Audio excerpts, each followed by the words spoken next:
بسم اللہ الرحمن الرحیم یا ایہا الذین آمنوا کتب علیکم الصیام کما کتب علی الذین من قبلکم لعلکم تتقون وقال النبی صلی اللہ تعالی علیہ وسلم الباب الریان لا يدخله الا الصائمون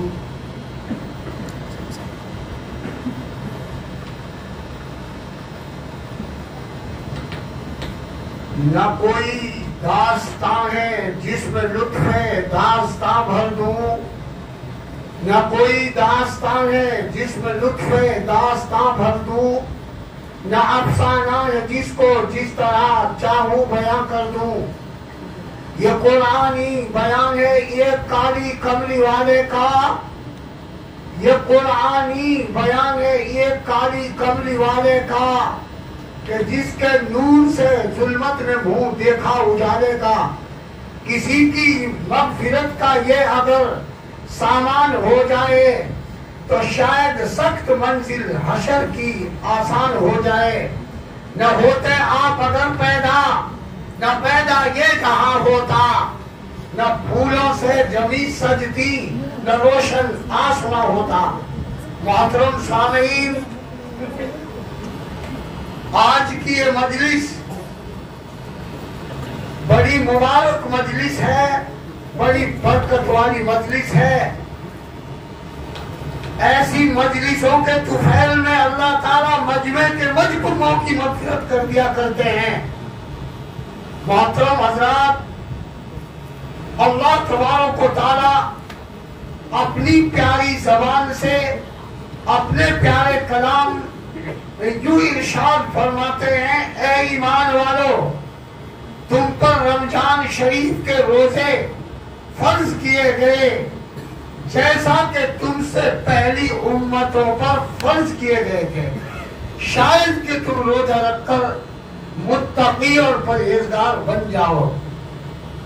اللہ کے نبی نے ارشاد فرمایا کہ جنت کے اندر ایک دروازہ ہے جس کا نام باب الریان ہے۔ اس دروازے سے سوا روزداروں کے اور کوئی داخل نہیں ہوگا۔ لوگ تمنا کریں گے میں باب الریان سے داخل ہو جاؤں، لوگ تعجب کریں گے کہ ہمیں آخر کیوں اس پر داخل نہیں کیا گیا۔ میرے عزیزوں، صرف روزہ دار داخل ہوں گے جو دنیا میں روزہ نہیں رکھتے تھے، اس ماہ مبارک کی قدر نہیں کرتے تھے، ان کے دھکے لگ جائیں گے اور وہ باب ریان سے داخل نہیں ہو سکیں گے۔ اللہ ہمیں اس ماہ مبارک کی قدر دانی کی توفیق نصیب فرمائے۔ محترم سامعین، رمضان مبارک کے مہینے کا پہلا عشرہ و رحمت کا ہے، درمیانی عشرہ و مغفرت کا ہے، آخری عشرہ آنکھ سے خلاصی کا ہے۔ رحمت کا عشرہ بھی گزر چکا، مغفرت کا عشرہ بھی گزر چکا، آنکھ سے خلاصی کا عشرہ شروع ہے۔ ہم سے غفلت ہوئی جو دن گزرے، اللہ ہمارے جرم عظیم کو معاف فرمائے۔ جو یہ آخری عشرہ باقی ہے، اللہ اس کی قدر دانی کی توفیق عطا فرمائے۔ آج شب قدر ہے۔ میرے محترم دوستوں اور بزرگوں، ارشاد خداوندی ہوتا ہے، اِنَّا أَنزَلْنَاهُ فِي لَيْلَةِ الْقَدْرِ وَمَا أَدْرَاكَ مَا لَيْلَةُ الْقَدْرِ لَيْلَةُ الْقَدْرِ خَيْرٌ مِّنْ أَلْفِ شَهْرٍ۔ محترم سامعین، اللہ فرماتے ہیں ہم نے قرآن کریم کو لیلۃ القدر کے اندر نازل فرمایا، اور یہ لیلۃ القدر ہے کیا چیز؟ خیر من الف شہر تنزل الملائکہ، یہ 1000 مہینوں کی عبادت سے افضل ہے۔ اور اس رات میں فرشتے نازل ہوتے ہیں، جبریل امین نازل ہوتے ہیں، حتیٰ کہ فجر کا وقت آ جائے۔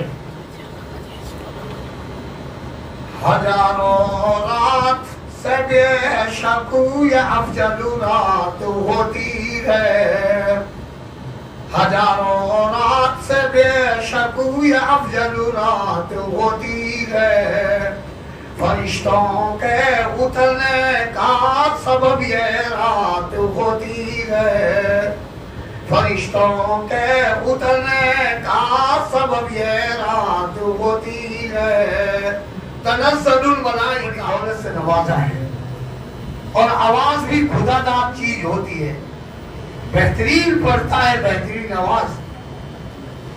فرمایا تم قرآن کریم کو مزین کرو اچھی آواز کے ساتھ۔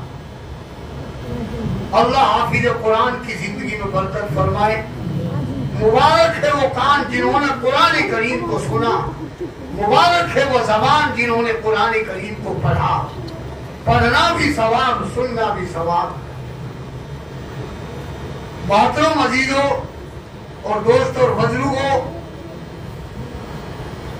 میں حضرت مولانا محمد جمشید کو مبارکباد دوں گا کہ انہوں نے اسی جامع مسجد سے اپنا شاگرد تیار کیا، محنت کی، اور اسی نے کلام پاک سنایا جس کو آپ حضرات نے سنا ہے، اور ہر سال یہاں سے حافظ قرآن فارغ ہوتے ہیں۔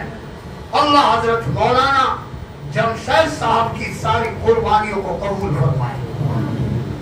محترم دوستوں اور بزرگوں،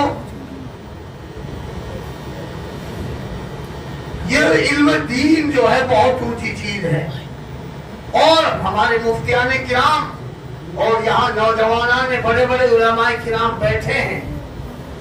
العلم لا یؤتیک بعدہ حتی تؤتیک کلک، یہ علم دین، یہ علم قرآن، یہ علم حدیث، یہ علم تبلیغ، یہ علم تفسیر اپنا تھوڑا سا حصہ بھی جب دیتا ہے جب اس کے لیے اپنا آپا پورا سونپ دیا جائے۔ اب اندازہ لگائیں کہ ہم کتنے اپنے آپے کو اللہ کے دین کی محنت کے لیے سونپ دیں۔ ایک شخص آیا اور اس نے معلوم کیا، چونکہ مجھے غیبت نہیں کرنی، مجھے بات پتا کوئی نہیں جانتا، اللہ نے اس کا علم نبیوں کو بھی نہیں دیا، واللہ عالم بمرادی۔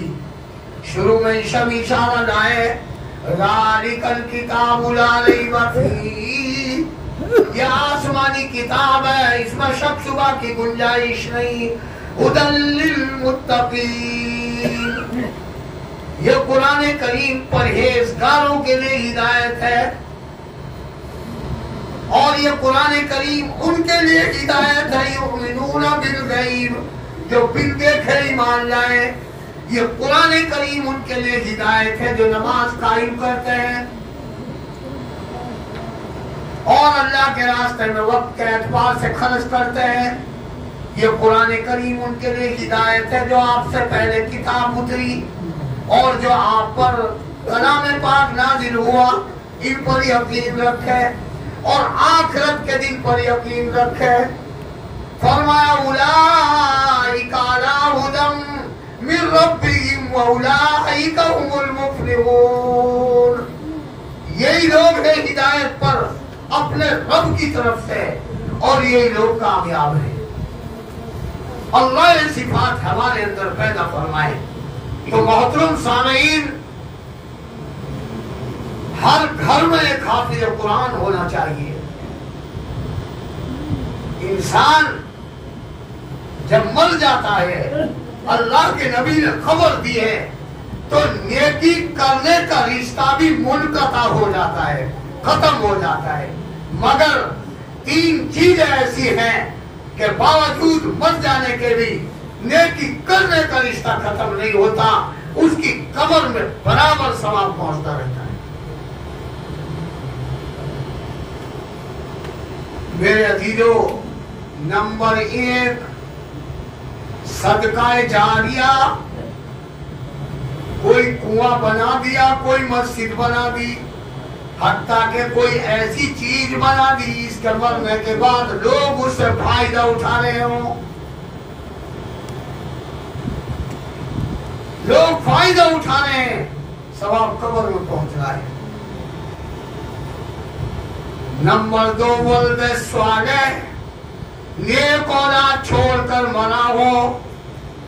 میرے عزیزوں، اگر نیک اولاد اپنی غفلت کی وجہ سے ماں باپ کو یاد بھی نہ کر سکے، لیکن پھر بھی الدال علی خیر کفاعلہ، نیک کام کی بنیاد ڈالنے والا، نیک کام کی کوشش کرنے والا مثل اس کام کرنے والے کے ہی ہوا کرتا ہے، اللہ پھر بھی ثواب پہنچا رہے ہیں۔ اس باپ کی قربانی ہے جو اسے حافظ بنایا تھا، اس باپ کی قربانی جو اس کے لیے پڑھنے کے لیے وقت دیا تھا، چاہیے تو یہ تھا اس محسن کو نہ بھولتے، چاہیے تو یہ تھا اس کو یاد کرتے، اگر اپنی غفلت کی وجہ سے یاد نہ کرے پھر بھی اللہ ثواب پہنچا دے۔ نمبر 3 علم نافع، علم نافع، یوں فرمایا جب تک اس کا شاگرد کا بھی شاگرد باقی رہے گا، یہ دنیا سے چلا گیا وہ امامت کر رہا ہے، یہ دنیا سے چلا گیا یہ درس دے رہا ہے، یہ دنیا سے چلا گیا وہ تبلیغ کر رہا ہے، اللہ اس کی قبر میں برابر ثواب پہنچاتے رہیں گے۔ میرے عزیزوں، یہ دنیا اتنے تک ہے، اتنے بدن میں روح باقی ہے، یہ دنیا بھی ساتھ چھوڑ دے گی۔